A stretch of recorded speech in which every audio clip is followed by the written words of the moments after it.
열왕기상 21장입니다. 열왕기상 21장 16절에서 29절 말씀입니다. 열왕기상 21장 16절에서 29절 성경이 있으신 분은 성경 보시고요. 휴대폰으로 보셔도 괜찮습니다. 열왕기상 21장 16절에서 29절 하나님의 말씀입니다. 여러분은 사랑하는 하나님 말씀을 들으십시오. 아합이 나봇이 죽었다 함을 듣고 곧 일어나 이스라엘 사람 나봇의 포도원을 차지하러 그리로 내려갔더라. 여호와의 말씀이 디셉 사람 엘리야에게 임하여 이르시되 너는 일어나 내려가 사마리아에 있는 이스라엘 왕 아합을 만나리라.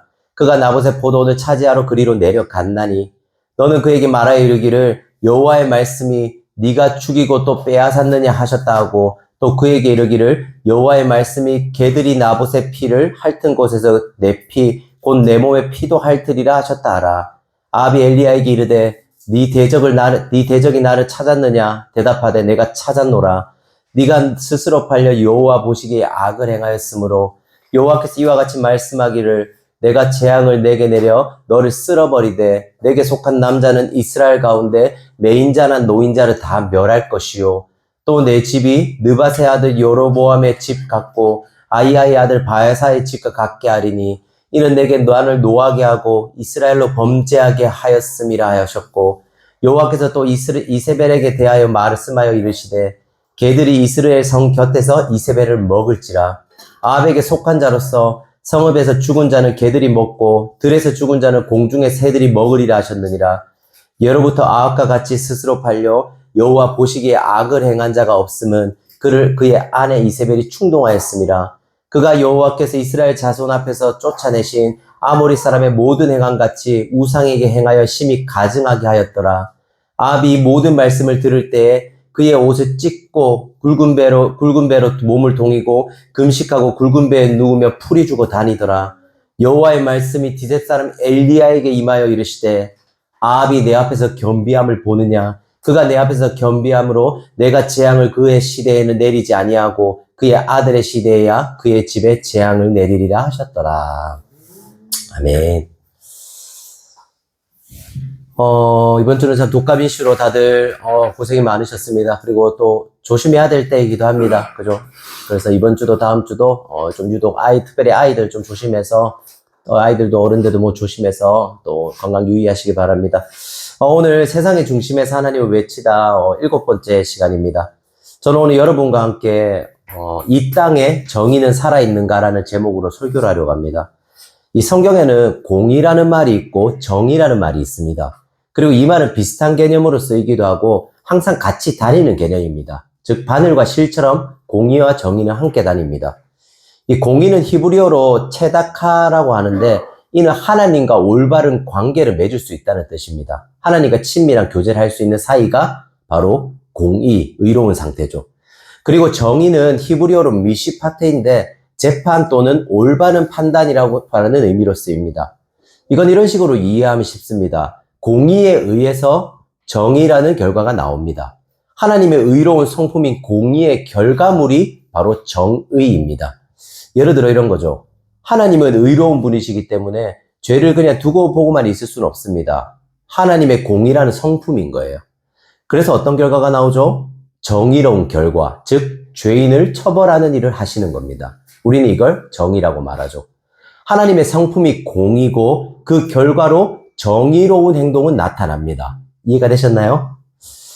저는 오늘 설교를 통해서 성경이 말하는 하나님의 심판에 대해서 알아보려고 합니다. 조금 무겁기도 하고 조금은 우리를 돌아봐야 되는 주제이기도 하죠. 저는 오늘 3가지 대지로 설교를 하겠습니다. 첫 번째, 정의는 살아있는가? 정의는 살아있는가? 두 번째, 하나님의 정의는 어떻게 이루어지는가? 하나님의 정의는 어떻게 이루어지는가? 세 번째, 하나님의 정의는 자비와 입맞춘다. 하나님의 정의는 자비와 입맞춘다. 먼저 정의는 살아있는가입니다. 우리는 지난주에 우리의 탐욕이 나와 공동체를 어떻게 망가뜨리는지를 보았습니다. 혹시나 지난주 설교를 못 들으신 분들을 위해 짧게 말씀드리자면 아합은 나봇의 포도밭을 갖고 싶어서 침대에서 토라집니다. 탐욕이란 죄를 가진 거죠. 이 죄는 이세벨의 계략을 타고 장로와 귀족들이 굳이 내가 나설 필요가 없다는 쉬쉬를 넘어서 결국 어떤 결과를 만들어냈죠? 바로 나봇의 죽음이라는 결과를 만들어냈습니다.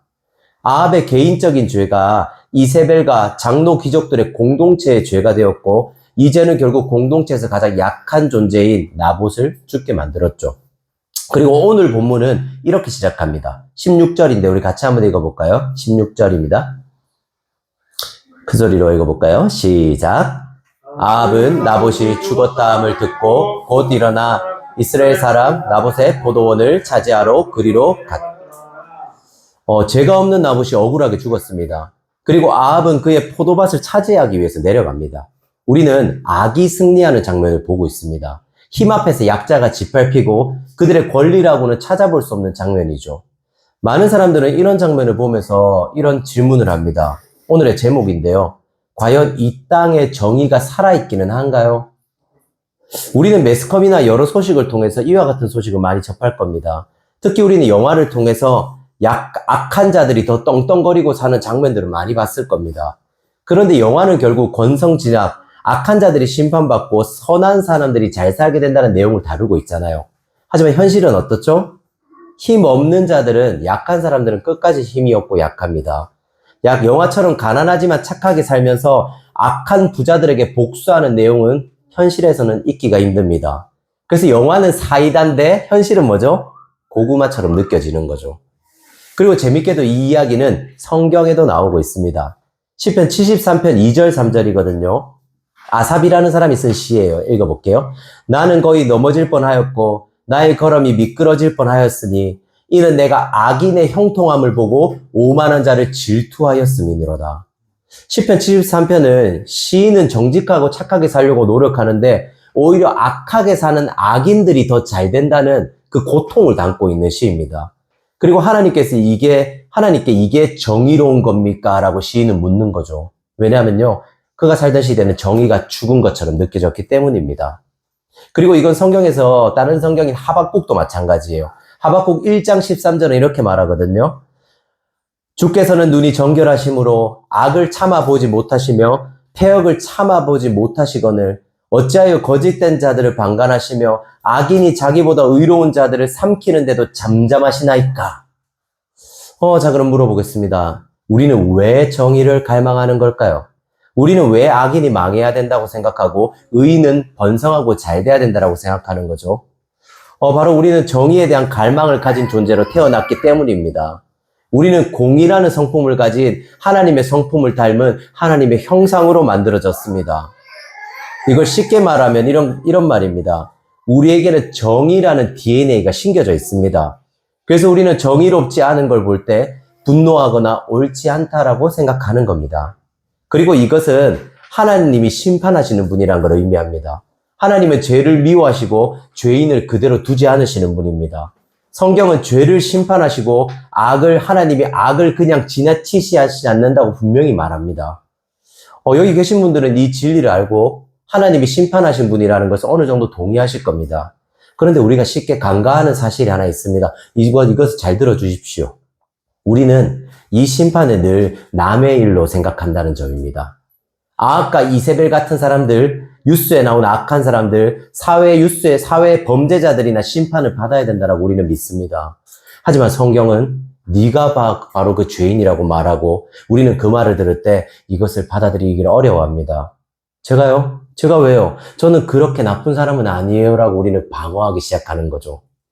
그래서 오늘날 많은 사람들이 이렇게 말합니다. 하나님은 사랑이니까 심판하지 않는다.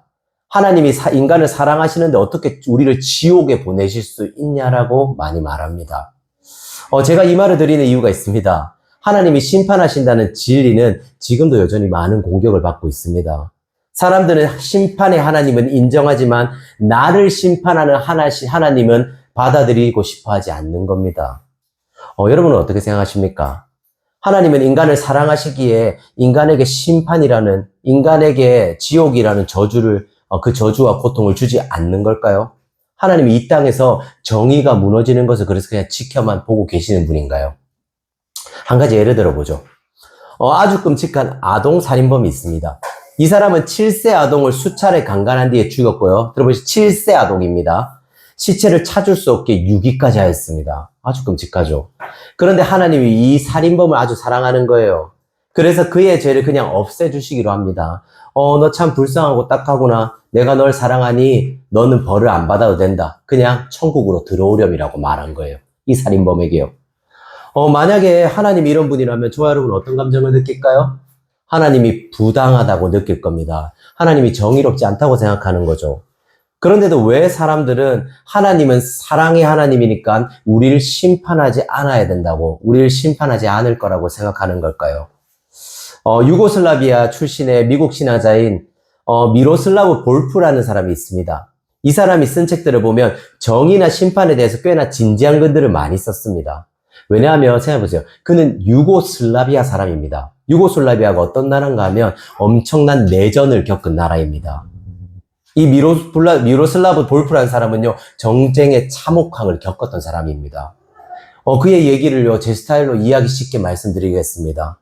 그는 전쟁 이야기를 합니다. 만약에 당신의 집에 적군이 들어온 거예요. 그리고 그 적군은 당신을 묶습니다. 그리고 당신이 보는 앞에서 당신의 부모의 목을 벨니다. 그리고 당신의 여동생을 강간하고요. 당신의 어린 막내 동생을 고문한 다음에 죽입니다. 이 모든 것들이 당신의 눈앞에서 일어납니다. 그리고 이건 전쟁에서 쉽게 일어나는 일입니다. 그리고 물어보는 거죠. 여전히 하나님이 사랑이시기 때문에 아무도 심판해서는 안 된다라고 생각하십니까? 당신은 대답할 겁니다. 아니요. 절대로 그런 일이 일어나서는 안 된다고요. 신은 반드시 나의 억울함에 대해서 심판해 줘야 한다고, 저 악한 자들을 반드시 벌해야 된다라고 말할 겁니다. 무슨 말인지 이해하시겠습니까? 미로슬라브 볼프는 신은 없다, 신은 사랑이기에 심판하지 않는다라고 말하는 사람들을 향해서 당신은 어렸을 때부터 조용한 교회에서 잘 자라서 중산층 이상의 가정에서 인간의 삶과 고통과 괴로움을 한 번도 눈으로 본 적이 없는 사람들이라고 말합니다. 늘 평안했고 적당히 행복했고 늘 별 문제가 없었고 오늘도 숨 쉬는 것이 당연하다고 느끼는 사람들에게 심판은 그렇게 와닿지 않고 심판은 그렇게 의미가 없는 것처럼 느껴진다는 말이에요. 하지만 내 아이가 범죄자에게 살인을 당한 그 가족들은, 내 가족이 적군에 의해서 끔찍하게 죽음을 당한 그 사람들은, 너무나도 다른 악한 사람들에 의해서 너무나도 끔찍하고 억울한 일을 당한 사람들은 절대적으로 하나님의 심판이, 하나님의 정의가 필요하다고 외치고 있는 거죠. 결국 오늘 본문에 억울한 죽음을 당한 나봇 같은 사람들은 계속해서 하나님에게 하나님의 정의는 살아있습니까? 하나님 제발 나에게 정의를 보여주세요라고 말하고 있는 거죠. 두 번째 대지예요. 그렇다면 하나님의 정의는 어떻게 이루어질까요? 하나님의 정의가 이루어지는 방법 첫 번째는요. 하나님의 정의는 침묵하지 않는다는 겁니다. 우리 17절 말씀 보면 이런 말씀이 있거든요. 17절인데요.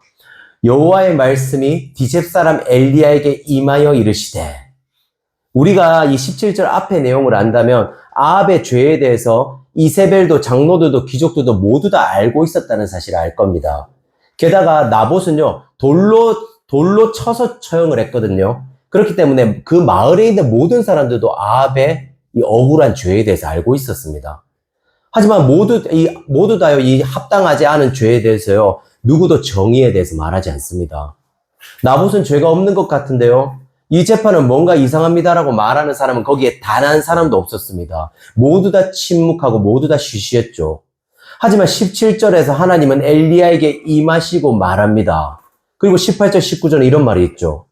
너는 일어나 내려가서 사마리아에 있는 이스라엘의 아왕을 만나라. 그가 나봇의 포도원을 차지하러 그리로 내려갔나니 너는 그에게 말하여 이르기를 여호와의 말씀이 네가 죽이고 또 빼앗았느냐 하셨다 하고, 또 그에게 이르기를 여호와의 말씀이 개들이 나봇의 피를 핥은 곳에서 개들이 내 피 곧 내 몸의 피도 핥으리라 하였다 하라. 모든 사람들이 침묵하고 있었습니다. 모든 사람들이 죄에 대해서 쉬쉬하고 있었습니다. 하지만 그때 하나님은 침묵하지 않으셨습니다. 그리고 아합이 행한 악한 일에 대해서 심판을 선언하십니다. 게리 잉글이라는 이 열왕기상 좋은 추적을 쓴 신학자는 이렇게 말합니다. 아합과 이세벨이 자기 말이 마지막이라고 생각하던 그 순간 여호와의 말씀이 엘리야에게 임한다. 이 부분을 잘 들어보십시오. 우리는 하나님의 법을 무시할 수 있을지 모르지만 하나님의 법을 피할 수는 없다. 우리는 하나님의 법을 무시할 수는 있습니다. 없다라고 생각하는 거죠. 하지만 하나님의 법을 피할 수는 없다라고 말하는 겁니다. 많은 사람들은 신이 없다고 말합니다. 그리고 신이 없으니 정의도 없다고 말합니다. 그렇다면 이렇게 한번 생각해 보십시오. 정말 이들의 말처럼 신도 없고 정의도 없습니다. 오직 인간이 만든 사회적인 법만 있는 거죠. 이때 어떤 세상이 펼쳐질까? 한번 생각해 보세요.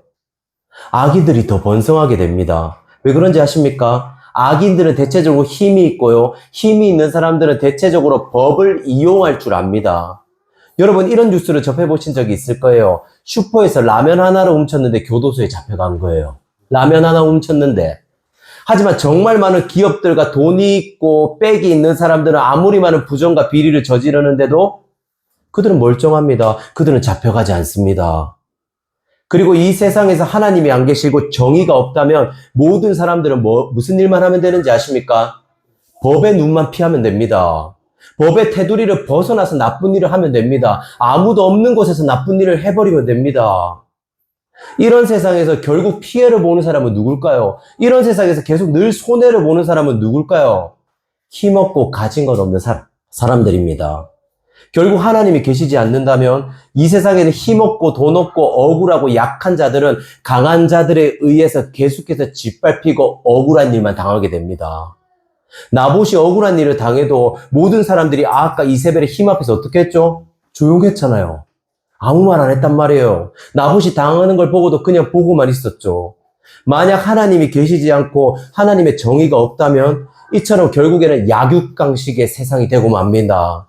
모든 사람들은 약자가 안 되려고 발버둥치고 강자가 돼서 약자를 무시하고 올라서기 위해 누군가를 밟고 그곳에 버티기 위해 누군가를 밟는 그런 세상이 되는 거죠. 그리고 우리 대부분은 밟기보다는 어떤 사람이죠? 밟히는 그런 약자에 불과할 겁니다. 하지만 17절은 그런 약자들에게 소망이 되는 거예요. 왜냐하면 하나님이 이 모든 것들을 보고 계시고 이 모든 것들을 심판할 거라고 말하기 때문입니다. 그리고 16절까지 봤을 때는요, 하나님이 안 계신 것 같단 말이에요. 이세벨과 아합의 악 속에서요, 하나님이 침묵하는 것 같습니다. 하지만 결국 17절에 여호와의 말씀이 디셉 사람 엘리야에게 임하여 이르시되 하나님이 침묵하지 않고 이 모든 것들을 드러내는 그날은 17절 같은 날은 반드시 올 겁니다. 그리고 이날 하나님의 정의가 드러나는 날이 올 거라는 우리 그리스도인들은 뭘 할 수 있는지 아십니까? 아무도 보지 않는 곳에서도 정직할 수 있습니다. 여러분 생각해 보세요. 하나님을 믿지 않는 사람들은 아무도 보는 사람이 없다면요, 정직할 필요가 없다고 생각합니다. 이걸로 나에게 손해가 생기지 않는다면 굳이 정직을 추구할 필요가 없다고 생각하죠. 그럼 그건 미련한 행동입니다. 또 어느 누구도 알아주지 않더라도 그리스도인들은 어떻게 하죠? 하나님이 보고 계시다는 걸 알기 때문에 누군가에게 선행을 베풀 수 있습니다. 모든 사람이 포기한 사람을 포기하지 않고 끝까지 사랑할 수 있습니다. 길가에 죽어가는 꽃 하나도요, 길가에 죽어가는 생명 하나도 소중히 여길 수 있는 거죠. 왜죠? 침묵 속에서도 하나님은 이 모든 것들을 보고 계시고 그걸 반드시 갚아주시는 분이기 때문입니다. 아무도 보지 않는 곳에서도요, 아무도 몰라주는 그곳에서요, 하나님이 이 모든 걸 보고 계시고 갚아주신다고요. 그래서 우리는 언제 어디서나 무슨 일이든 하나님이 우리를 항상 지켜보고 계시고 갚으시는 분이라는 것을 기억할 필요가 있습니다. 이것이 그리스도인의 삶을 비그리스도인의 삶과 본질적으로 다르게 만듭니다. 비그리스도인들은 자신이 한 일을 다른 사람이 몰라준다면 아는 건 자신밖에 없습니다. 그래서 어떻게 하죠? 자신을 계속 어필하는 거예요. 자신을 계속 자랑할 수밖에 없습니다. 왜냐하면 다른 사람이 몰라주면 끝이니까요. 하지만 우리는요, 자신이 한 일을 그 누가 몰라준다 하더라도 천지를 지으신 하나님이 아십니다. 그리고 하나님 갚아주시죠. 그렇게 그리스도인들을 아무도 보지 않는 곳에서도요, 굳이 자기 홍보를 하지 않고요, 양심적이며 선하고 최선을 다하는 사람들이 되는 겁니다. 하나님의 정의는 결코 침묵하지 않기 때문입니다. 하나님이 어떻게 정의를 행하신가 두 번째입니다. 하나님의 정의는 정확하고 공정하다는 겁니다. 우리 19절 말씀인데 한번 읽어볼까요? 19절입니다. 오늘 본문 19절 같이 읽어볼까요? 시작. 너는 그에게 말하여 이르기를 사슴하고 가시가하고 또 그의 이름으로 여호와의 말씀이 그들이 나봇의 피를 핥은 곳에서 그들의 내 피 곧 내 몸의 피도 핥으리라 하였다 하라. 하나님은 아합의 두 가지 죄를 지적합니다. 네가 죽였냐고 묻고 네가 빼앗았느냐고 묻습니다. 나봇을 죽인 것과 나봇의 것을 빼앗은 것을 하나님은 정확하게 알고 계신 거죠. 또 아합이 심판받은 걸 묘사하는데 걔들이 나봇의 피를 핥은 곳에서 걔들이 네 피를 핥을 거라고 말합니다. 이 당시 걔들이 피를 핥는다는 건 말은 왕이나 귀족에게 아주 모욕적인 말이었습니다. 왜냐하면 고대 근동에서 개는 이제 우리처럼 애완용 개가 아니라 도시의 쓰레기를 먹는 부정한 짐승이 바로 개였습니다. 그리고 왕이나 귀족의 시체가 이런 개에게 노출된다는 건요, 이런 개에게 핥아진다는 건 왕에게 아주 불명예스럽고 저주 같은 죽음을 의미했습니다. 하나님은 아합이 결국 그렇게 죽을 거라고 말한 거예요. 그렇게 끔찍하고 불명예스럽게 말이죠. 21절에 보면 이런 말도 있거든요. 여호와의 말씀이 내가 재앙을 내게 내려 너를 쓸어버리되 내게 속한 남자는 이스라엘 가운데 매인자나 노인자를 다 멸할 것이요. 하나님은 아합의 개인적인 죄뿐만 아니라 그의 집안 전체에 대한 죄까지도 심판하십니다. 여기서 아합뿐만 아니라 가문까지도 심판한다는 건 하나님께서 단순히 우리의 개인적인 죄뿐만 아니라 사회적인 악도 모두 심판하신다는 말입니다. 보십시오. 모든 사람들이 세상을 살다 보면 뭔가 찝찝하고 잘못된 걸 알면서도 의례적으로 그렇게 그냥 넘어가는 것들이 있습니다. 이런 거죠. 기업들의 노동 착취. 이건 대기업에서는 어느 정도 법으로 보완이 가능한데 대부분 중소기업에 가면 이런 면을 잘 감당하기가 쉽지 않습니다. 그래서 대부분 잘리기 싫으면 일해. 약간 이런 문화가 형성되어 있습니다. 또 직장 내 갑질 문화, 또 학교 폭력 문제, 학교 왕따 문제, 권력인이나 유명인들에 대한 손방망이 처벌, 내부 고발자가 보호되지 않는 것, 이 모든 것들이 우리가 알면서도 어쩔 수 없다는 식으로 넘기는 사회적인 악인 거죠. 하나님은 이 모든 것을 심판하실 겁니다. 그리고 하나님은 이 모든 심판을 의롭고 공정하게 하실 거라고 말합니다. 이게 어떤 의미인지를 좀 설명해 드릴게요. 하나님이 의롭고 공정하게 한다는 말이요. 베드로전서 1장 17절은 이렇게 말하거든요. 외모로 보시지 않고 각 사람의 행위대로 심판하시느니. 여러분, 외모로 보지 않는다는 것이 무슨 말일까요? 우리는 흔히 이를 얼굴이나 몸매처럼 드러나는 겉으로 나타나는 외형이라고 생각합니다. 여기서 말하는 외모는 이걸 포함하기도 하지만 이것만 의미하는 건 아닙니다. 여기 외모 외에도 우리의 재산, 우리가 살아온 배경, 그리고 우리가 가진 모든 것들을 외모라고 합니다. 하나님은 이걸 보지 않으신다고 말합니다. 이건 하나님은 모든 것을 아시고 모든 걸 감안하시고 우리를 심판하실 수 있다는 의미입니다. 우리는 공평이란 말을 자주 씁니다. 그리고 사회나 개인적으로 우리는 대부분의 것들이 공평해야 된다고 생각합니다. 예를 들어 취업을 준비할 때도 우리 세훈이가 시험을 준비하고 있잖아요. 시험을 준비할 때도 모든 기준에 있어서 우리는 공평해야 된다고 생각합니다. 하지만 이 모든 기준이 아무리 공평하려고 해도요, 절대 공평할 수가 없습니다. 예를 들어 보겠습니다. 두 사람이 면접을 보러 왔습니다. 그런데 그 두 사람 모두 다 스펙이 똑같습니다. 오차 없이 모두 다요. 그런데 한 사람은 예쁜 거예요. 그리고 한 사람은 평범합니다. 자, 면접자는 누굴 뽑을까요? 여러분이 면접자라면 누굴 뽑겠습니까? 대부분은 예쁜 사람을 뽑습니다. 모두 다 똑같은 조건이라면요. 우리는 이때 불공정하다고 생각할 겁니다. 하지만 이런 일들은 사회에서 비일비재합니다. 이왕이면 좀 더 잘생기고 이쁘고, 이왕이면 내 눈에 조금 보기 좋은 사람, 이왕이면 내 눈에 조금 느낌이 좋은 사람 우리는 뽑고 싶어 합니다. 그리고 만약에 여러분이 나의 어떠함이 아니라 외모나 우리 부모님이 주신 어떤 결함 때문에 면접에 떨어졌다고 생각해 보세요.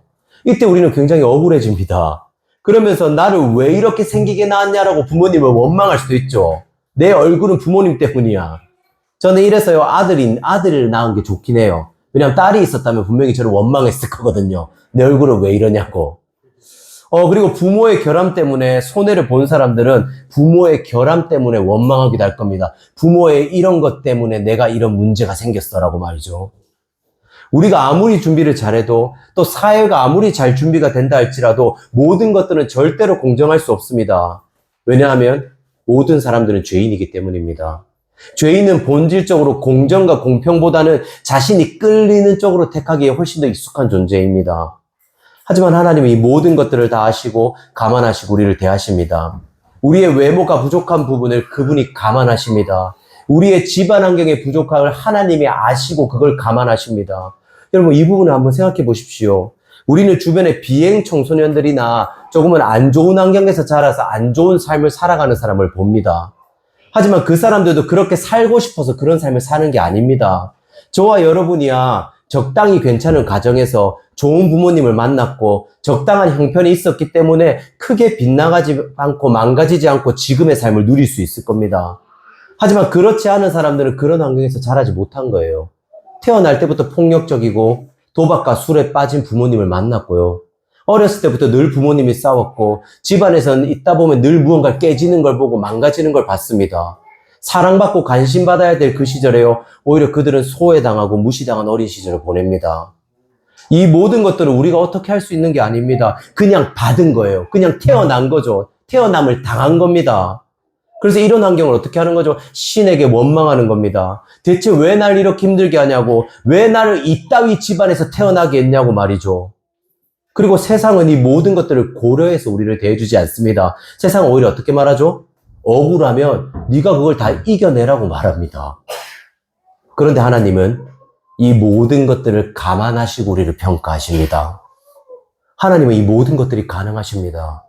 어려운 환경에서 자란 자들에게는 그에 합당한 보상으로 주면서 우리를 대하시고요.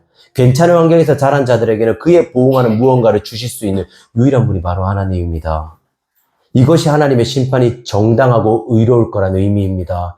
우리 모두는요, 외모가 아니라 우리 겉으로 드러나는 환경이나 배경이나 이 모든 것들이 아니라요, 그저 우리가 행한 대로 정당하고 공평하게 하나님 앞에서 심판받게 될 겁니다. 마지막 대지입니다. 하나님의 정의는 자비와 입맞춘다이죠. 우리는 지난주와 이번 주 2주에 걸쳐서 21장의 내용을 보면서 본능적으로 이런 생각이 들었을 겁니다. 아합이나 이세벨이나 진짜 나쁜 놈들이다. 그렇죠? 저런 나쁜 놈들은 당연히 저렇게 심판을 받아야지라고 생각했을 겁니다. 아합 같은 놈들은 죽어 마땅해 심판받는 게 당연해라고 생각했을 겁니다. 이세벨도요. 제가 앞에서 말씀드렸지만 우리는 늘 심판을 늘 남의 이야기처럼 생각합니다. 나는 저만큼은 아니에요. 나는 아합이나 이세벨만큼 악하진 않는다고요. 나는 저 장로들이나 귀족들처럼 저렇게 필요할 때 저렇게 입을 닫는 저렇게 쪼잔하고 얍삽한 사람은 아니에요. 나는 그래도 저 사람들보다는 나아요라고 우리는 우리 스스로에 대해 생각합니다. 심판을 남의 일처럼 여기는 거죠. 제 얘기를 잠깐 해드리죠. 2008년쯤에 조두순이라는 사람의 기사가 뜬 적이 있었습니다. 나영이 사건이라고도 하죠. 이 조두순이라는 사람이 9살인가 하는 나영이를 성폭행한 사건이었습니다. 이건 정말 끔찍한 사건이었죠. 성폭행이나 사실이 끔찍했는데 그것이 9살이란 초등학교 2학년한테 행해졌고 그 방법 또한도 입에 담을 수 없고 상상할 수 없을 정도로 정말 끔찍하고 또 끔찍했습니다. 여러분 궁금하신 분들은 소원이란 영화를 한번 보십시오. 그 영화를 보면 얼마나 나이가 끔찍한 일을 당했는지 잘 묘사되어 있습니다. 그때 모든 대한민국은 조두순이라는 사람을 혐오했고요. 그를 비난하고 비판했습니다. 그리고 2020년도에 조두순 씨가 출소했는데 이때 여론과 국민들의 엄청난 비난과 분노가 쏟아졌기도 했죠. 제가 2020년도에 구평제일교회에 출근해서 근무하고 있을 때였습니다. 그런데 이 기사를 보고 댓글을 읽는데 그 분노가 저에게까지 밀려왔습니다. 저도. 그런데 신기한 게 있었어요. 저는 그 사람에 대해서 그렇게 죽일 것 같은 그렇게 진짜 이 쓰레기 나쁜 놈 망할 놈 이렇게까지 분노가 일어나진 않았습니다. 조둔수를 보면서요. 물론 그의 범죄는 너무나도 끔찍해서 다시는 일어나서는 안 되는 일이긴 하지만 조두순이라는 사람 자체에 대한 증오와 분노는 매스컴이나 댓글처럼 저의 마음에 일어나지는 않았다고요. 제가 왜 이때 대한민국 모두가 휩싸였던 감정에 저는 휩싸이지 않은 걸까요? 저는 왜 그에 대해서 그렇게 분노하거나 그를 욕하거나 그를 비난하지 않았던 거죠? 그때 저는 복음에 대해서 깊이 알아가고 있었습니다. 그리고 제가 정말 추악한 죄인이라는 것을 깊이 느껴가고 있었죠. 그런 마음으로 그런 상태에서 조두순 씨를 봤는데 전 그 사람의 죄에 대해서 욕하거나 비난하는 게 생각보다 쉽지 않았습니다. 왜냐하면요, 그 당시에 저는 죄의 끔찍함이 얼마나 끔찍한지 알았고요. 그 사람의 죄의 끔찍함과 죄의 끔찍함이요. 별반 다르지 않다라는 생각이 들었기 때문입니다. 오해하지 마십시오. 저는 그 사람에게 동정하거나요, 그 사람의 잘못이 없다라고 말하는 게 아닙니다. 다만 그 사람만큼이나 나도 더럽고 추한 사람이라는 것을 제가 그때 깊이 느꼈다고요. 그래서 예전에 이런 마음을 담아서 제가 설교를 한번 하기도 했던 것 같습니다. 그리고 저는 저 스스로에게, 여러분에게 이렇게 물어보고 싶습니다. 우리는 뉴스에 나오는 많은 악인들을 비판합니다. 우리 주변에 있는 선하지 못한 사람을 우리는 무시하거나 많이 질책합니다. 어떻게 그따위로 삶을 사냐고, 나는 너보다 낫다라고 말하죠. 그리고 당연하다시 그들에게 심판이 필요하다고 말합니다. 저런 사람들은 심판당해도 마땅해. 저런 사람들은 죽어야지. 그게 정의고 공의지라고 말합니다. 나는 내가 어떤 존재인지는 사실 인식하지는 못합니다. 그들은 심판받아야 될 존재지만 나는 심판받지 않아야 될 존재라고 생각하는 거죠. 많은 그리스도인들이 자신이 하나님의 자녀라는 사실을요, 들어보세요, 암송한 채로 살아갑니다. 많은 그리스도인들은요, 내가 하나님의 자녀고 나를 위해 예수님이 십자가에 죽었다는 사실을 암송한 채로 살아갑니다.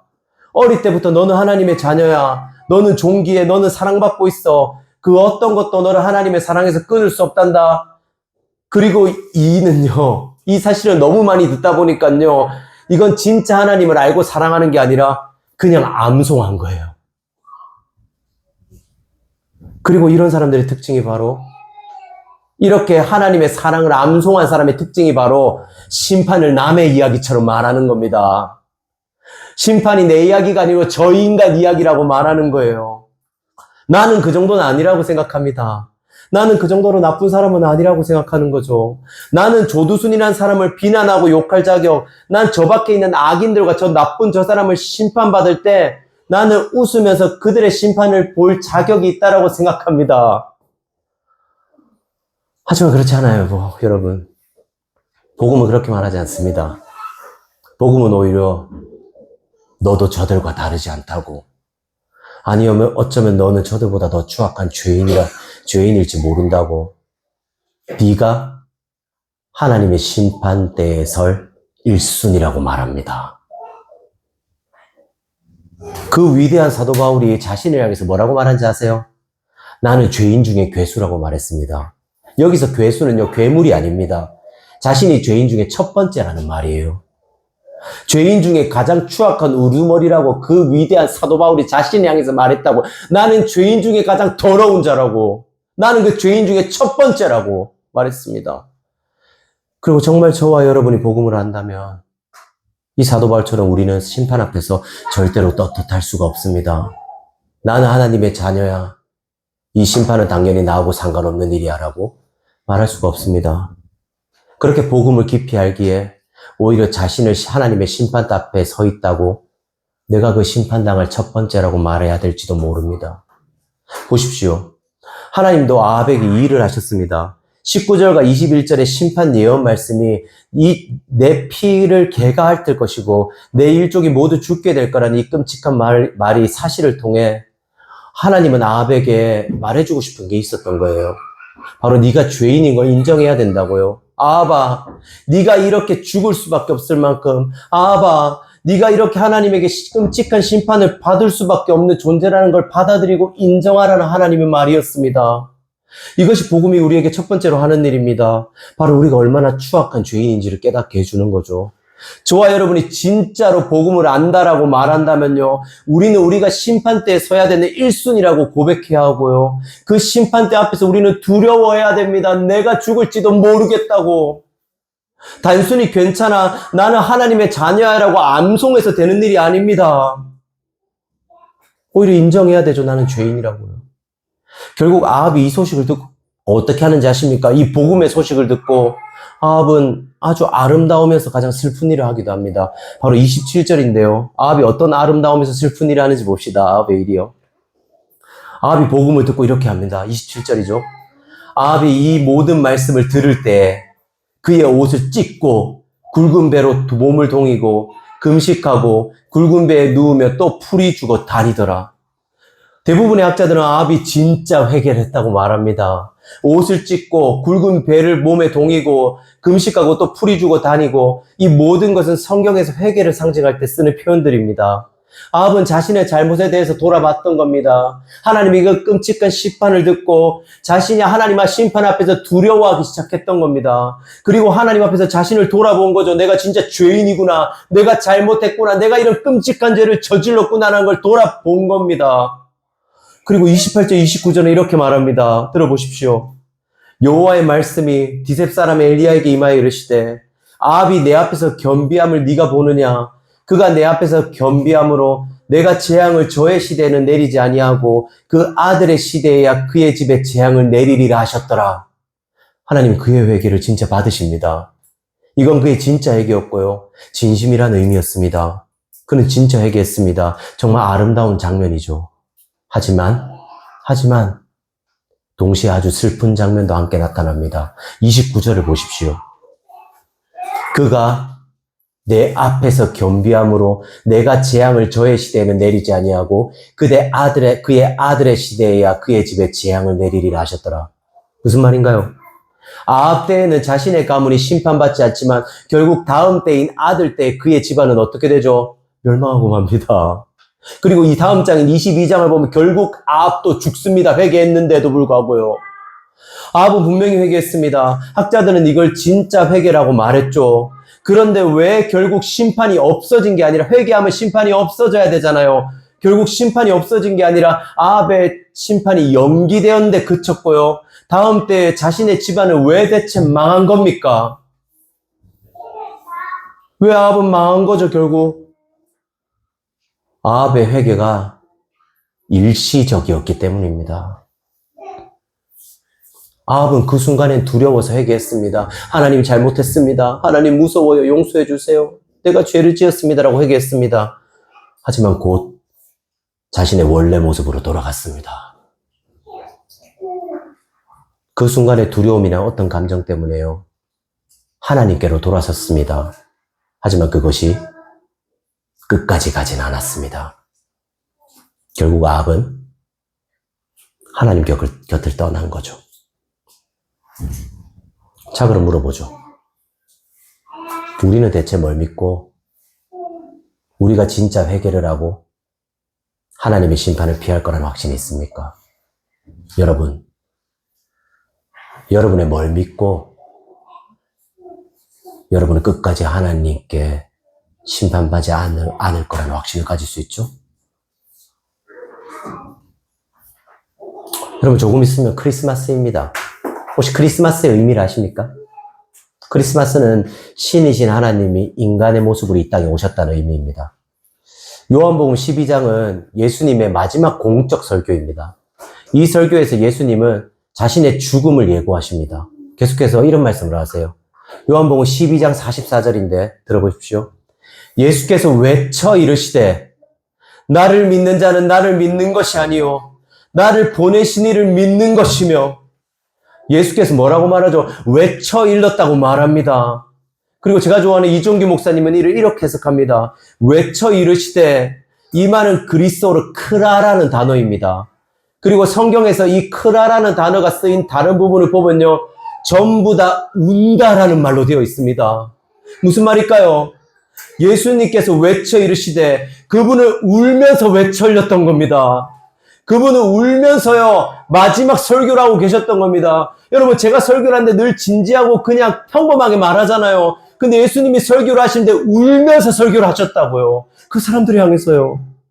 여러분, 생각해 보십시오. 예수님은 하나님의 아들이었습니다. 삼위 하나님 그 자체였죠. 그리고 이건 그분이 심판자라는 의미였습니다. 예수님은 모든 것을 정확하고 공의롭게 심판하는 재판장이었습니다. 그런데 그분이 인간의 몸을 입고 오셨습니다. 그리고 이 자리에서 뭐라고 계시죠? 울면서 설교하고 계십니다. 재판장이시던 분이요. 죄인을 처벌해야 되고 죄인을 냉정하게 너는 지옥에 가라라고 말해야 되는 분이 울면서 백성들 향해 설교하고 계십니다. 왜 그러셨을까요? 울면서까지 뭘 그렇게 우리에게 말씀하고 싶으셨던 건가요?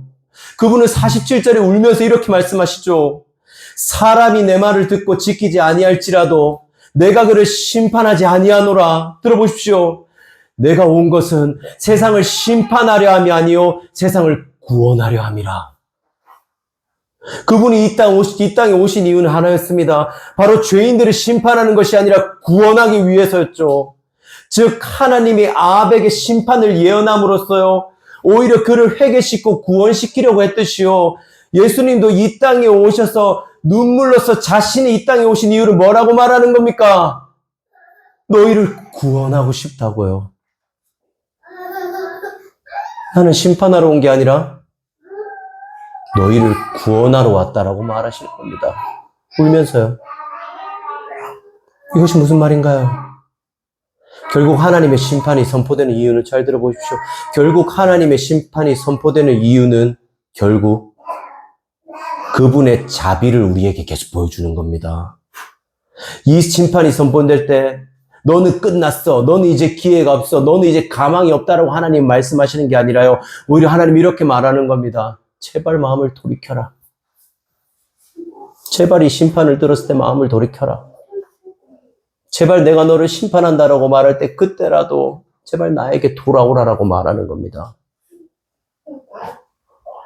하나님의 심판은 결국 우리를 멸하려는 게 아니라요, 우리를 향해서 돌이키라고 자비를 베푸는 겁니다. 우리를 향한 사랑이죠. 그리고 그분이 우리에게 자비를 베푸시기 위해서 어떤 일을 하죠? 재판장이신 하나님이 피고석으로 내려오십니다. 하나님이 인간의 몸을 입고 오셔서요, 피고석에서 죄에 대한 응징을 받고 십자가에 죽으십니다. 우리는 이걸 이렇게 불러요. 크리스마스라고요. 재판장이신 하나님이 피고석으로 내려오셨다. 크리스마스. 그래서 우리 말하자면 메리 크리스마스. 재판장이신 그리스도가 우리를 심판하지 않기 위해서, 심판받기 합당한 우리를 구하기 위해서요, 자신이 십자가에서 모든 심판을 받으십니다. 그리고 이 십자가는 지금도 저와 여러분에게 이렇게 소리치고 있는 겁니다. 예수님이 우시면서 지금도 우리에게 말하는 거예요. 내가 온 것은 세상을 심판하려 함이 아니요 세상을 구원하려 함이로다. 사랑하는 여러분, 우리가 어떻게 하나님의 심판을 피해 진짜 회개를 할 수 있는지 아십니까? 우리가 어떻게 아합처럼 잠깐 회개했다 결국 심판받는 것이 아니라, 우리가 이 심판 앞에서도 어떻게 안전하다는 것을 알 수 있는지 아십니까? 바로 우리를 위해 이 땅에 오시고 죽으신 예수님을 보는 겁니다. 크리스마스를 기억하는 거죠. 바로 복음의 두 번째 사실이에요. 나는 내가 생각한 것보다 훨씬 추악한 죄인입니다. 복음의 첫 번째 사실이죠. 그리고 복음의 두 번째 사실이 이렇게 말합니다. 하지만 이런 추악한 내가 감당할 수 없을 만큼 이미 사랑받고 있다. 정말 더럽고 추악한 죄인인 내가 분에 넘치는 사랑을 이미 받고 있다. 우리가 받아야 될 모든 심판이 십자가에서 모두 이루어졌다는 것을 기억하는 겁니다. 사랑하는 우린 여러분, 그리스도께 오십시오. 예수 그리스도께 오십시오. 최후의 심판은 반드시 옵니다. 그리고 그때까지 우리는 그리스도를 붙들어야 합니다. 당신을 위해서 심판을 받으신 그 예수님의 마음을 기억하십시오. 이 사실을 기억할 때 저와 여러분에게 심판은요, 더 이상 두렵고 떨리는 일이 아닙니다. 오히려 나를 사랑하셔서 나를 위해서 자신의 목숨을 아끼지 않은 예수님의 사랑으로 이 심판이 느껴질 겁니다. 우리 한번 찬양하고 기도했으면 좋겠습니다. 우리는 생각합니다. 우리는 하나님의 심판을 대할 때요, 늘 두려워합니다. 그죠? 하나님이 협박하는 것처럼 때로 느껴지기도 하죠. 하지만 예수님이 이 땅에 재판장이신 예수님이 피고석으로 오셨습니다. 그리고 이건요, 하나님의 심판이 여러분이 향한 사랑의 외침이라는 얘기예요. 여전히 하나님은 심판을 말씀하심으로요, 여러분을 돌이키길 원하십니다. 제발 나에게 돌아오라고. 네가 나에게 돌아와야지 진짜 망하지 않는다고. 네가 내 안에 있어야지만 너는 진짜 영원히 살 수 있다라고 유일하게 말하십니다. 그 사랑의 고백이 바로 심판입니다, 우리에게.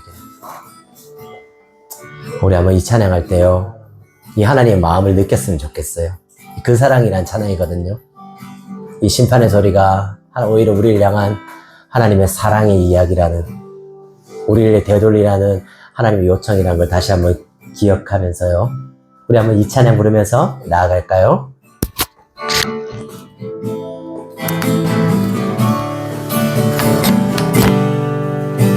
아버지 사랑, 아버지 사랑 내가 노래, 아버지 은혜 내가 노래, 그 사랑 변함없으신 거짓 없으신 성실하신 그 사랑,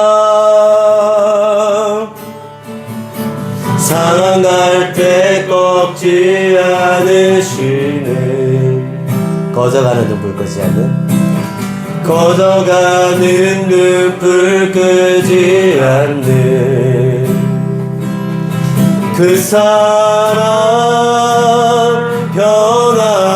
변함없으신 거짓 없으신 성실하신 그 사랑, 사랑, 그 사랑, 날 위해 죽으신, 날 위해 다시 사신 예수 그리스도, 다시 오신 그 사랑, 죽음도 생명도 천사도 하늘의 어떤 권세도 끊을 수 없는 영원한 그 사랑 예수. 다시 한번 찬양할까요? 아버지 사랑, 아버지 사랑 내가 노래, 아버지 은혜 내가 노래,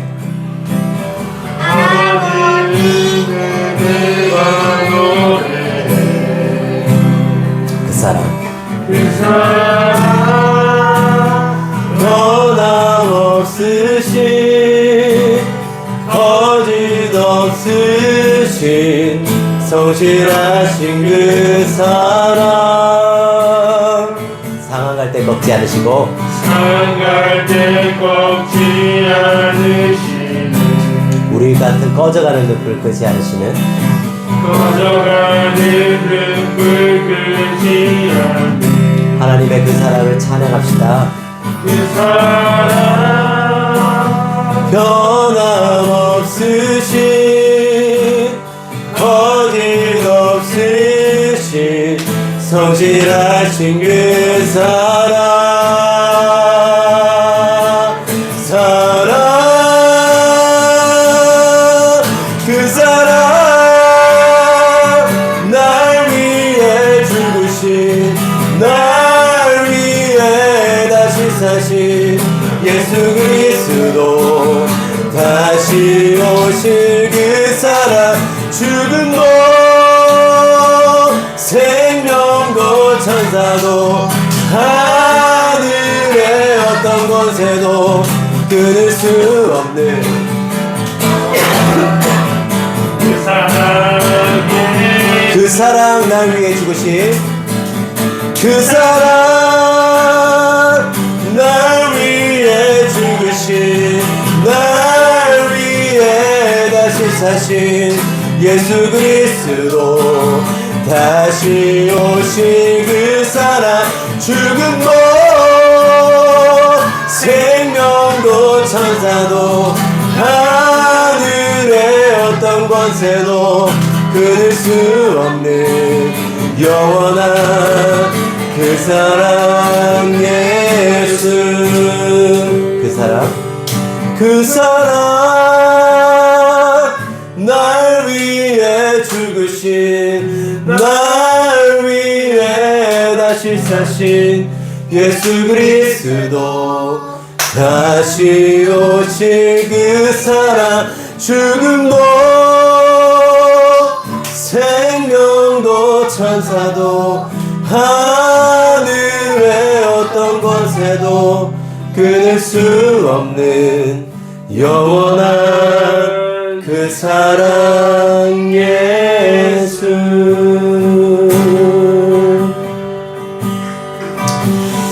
우리 한번 기도합시다. 성경은 우리에게요, 최후의 심판이 반드시 있다고 말합니다. 하나님 모든 것들을 공정하고 엄격하고 공의롭게 평가하는 그날이 반드시 온다라고 말합니다. 하나님 침묵하지 않으신다고요. 여러분은 무엇을 믿고 그 앞에 설 수 있습니까? 여러분이 그 앞에 설 때 정말 당당할 수 있나요?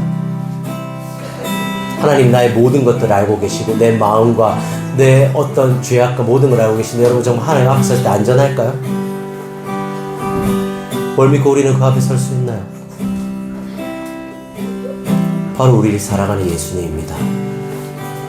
우리를 위해 재판장이 피고석에 오셨습니다. 그리고 그 죄로 인해 죽으셨죠. 이 사실을 믿는 것이 우리의 유일한 소망이고 우리의 유일한 안식처입니다.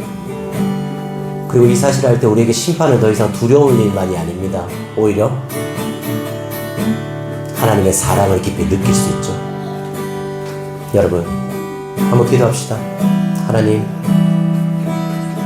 여태껏 하나님의 사랑을 그저 암송했던 걸 회개합니다. 여태껏 나는 심판의 대상에서 늘 벗어나서 그 암송한 걸로 나는 상관없다라고 생각했던 것을 회개합니다. 나는 여전히 지금도 하나님 심판대 앞에 설 1순위지만 나를 위해서 크리스마스 예수님이 이 땅에 오셨기 때문에 나는 그것에서 벗어날 수 있습니다. 그리고 나는 사랑받을 수 있죠.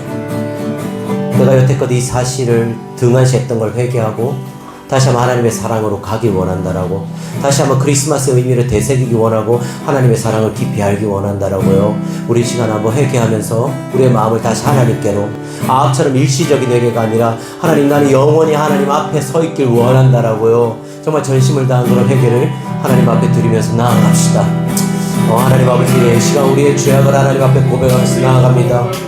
하나님, 나는 여전히 심판이 나랑은 상관없다라고 생각하고 여전히 우리가 암송한 것들로 나는 안전해, 나는 여전히 하나님 앞에서 구원받은 백성이야라고 그렇게 살고 있지는 않은지 우리를 돌아보기 원합니다.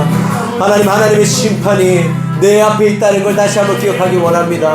내가 바울이 말했던 내가 죄인 중에 괴수라고 말했듯이 나 역시도 하나님의 심판대 앞에 내가 1순위라는 것을 기억하기 원합니다. 하나님, 나는 그 심판 앞에서 두려워 떨며 여전히 고통들하고 있음을 고백하며 나아갑니다. 하지만 나의 유일한 소망이 재판장이신 예수님이 피고서고 내려오셨다는 사실임을 고백하며 나아갑니다. 이 크리스마스만이 나의 유일한 소망임을 고백하면서 나아갑니다. 이 예수님이 이 땅에 오셨다는 사실, 나를 위해 십자가에서 모든 죄를 지셨다는 이 사실이 나의 유일한 소망임을 고백하며 나아갑니다. 그리고 이 소망만이 하나님의 심판을 두렵게 만드는 것이 아니라 오히려 하나님의 사랑을 더 깊이 누릴 수 있다고 만드는 것을 고백하며 나아갑니다. 하나님, 우리가 이 사랑을 더 깊이 누릴 수 있게 도와주십시오. 여기 있는 우리는 그 모든 성도들이 하나님의 사랑 안에서 더 깊이 빠져들 수 있게 도와주십시오. 하나님의 심판 앞에서 하나님의 성도를 사랑하신다는 사실을 더 기억할 수 있게 도와주시옵고, 우리 하나님의 사랑을 더 깊이 누릴 수 있게 도와주십시오. 우리가 앞처럼 일시적인 회개가 두려움 때문에 잠깐 하는 회개가 아니라 영원히 하나님 앞에 설 수 있도록 성령이 우리를 붙들어 주시고 이끌어 주십시오. 하나님, 은혜를 우리에게 베풀어 주십시오. 하나님 아버지, 감사합니다. 복음을 할 때마다 우리는 여전히 우리가 심판대 앞에 1순위임을 알고 깨닫게 됩니다. 하지만 복음을 할 때마다 여기서 끝나는 것이 아니라 이런 나를 위해서 재판장이신 예수님이 피고석에 앉으시고 죽으셨다는 사실도 함께 기억합니다. 우리는 얼마나 추악한 죄인인지 모릅니다. 하지만 그런 죄인이 사랑받고 용납받고 있습니다. 지금 여기서. 하나님, 이 크리스마스 그분이 이 땅에 오셔서 우리가 용납받는다는 이 사실을 앞으로도 기억할 수 있게 도와주십시오. 그리고 이 사실만이 우리를 아합처럼 일시적인 회개가 아니라 영원히 하나님 앞에 우리를 세우고 오직 믿음으로 구원받고 받는다는 사실을 더 깊이 인지할 수 있게 도와주십시오. 그렇게 해서 우리에게 심판이 단순히 두려운 일이 아니라, 그리고 심지어 남의 일이 아니라 내 일이지만 나를 위해 죽으신 예수님의 사랑을 느낄 수 있는 일이라는 것을 계속해서 기억할 수 있게 도와주십시오. 이 모든 말씀 예수님의 이름으로 기도드렸습니다. 이제는 주 예수 그리스도의 은혜와 하나님 아버지의 값없는